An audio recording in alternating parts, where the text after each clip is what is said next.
வணக்கம் மக்களே. இன்றைக்கி நம்ம எதை பற்றி பார்க்க போகிறோம்னா, நம் வாழ்வில் இருக்கும் அனைத்து சங்கடங்களையும் தீர்க்கும் சங்கடஹர சதுர்த்தி வழிபாடை பற்றி தான் பார்க்க போகிறோம்.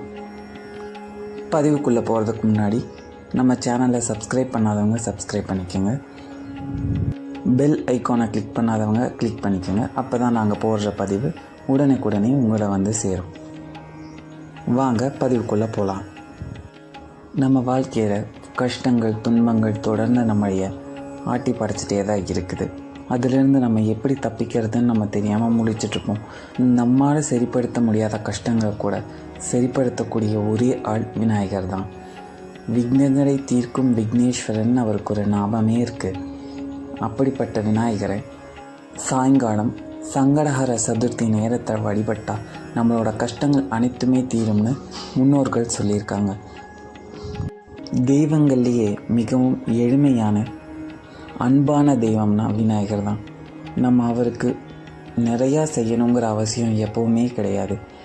நம்மால் முடிஞ்சதை செஞ்சாலே போதும். ஏழைகளின் தெய்வம், எளிமையான தெய்வம் அவர். அவருக்கு நம்ம நிறையா செய்யணுங்கிற அவசியம் எப்போவுமே கிடையாது. உங்களால் முடிஞ்ச 2 மண் விளக்கு ஏற்றி வச்சு பல நாமங்கள் துதிகள் சொல்லணுங்கிற அவசியமே இல்லை. உங்களுக்கு தெரிஞ்ச ஒரே ஒரு வரி மந்திரம் இருந்தாலே போதும். அதை சொல்லி வழிபட்டாலே நம்மளோட கஷ்டங்கள் அனைத்தையுமே அவர் சரி பண்ணுவார். அப்படி மந்திரம் தெரியாதவங்களுக்கு ஸ்க்ரீனில் நான் ஒரு மந்திரம் கொடுக்குறேன். அதவே நீங்கள் சொல்லி பார்க்கலாம். அது கண்டிப்பாக பலன் கொடுக்கும்.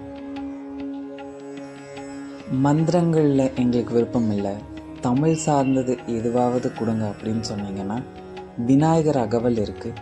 தமிழில் நம்ம ஔவையார் விநாயகரை நினச்சி எழுதின ஒரு பொக்கிஷம்னு சொல்லலாம்.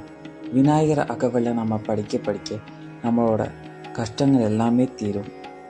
ஒரு முறை முயற்சி பண்ணி பாருங்கள். முயற்சி பண்ணி பார்த்துட்டு என்ன நடந்ததுன்னு கமெண்ட்டில் சொல்லுங்கள். நாளைக்கு இன்னொரு நல்ல பதிவில் உங்களை சந்திக்கிறேன். நன்றி, வணக்கம்.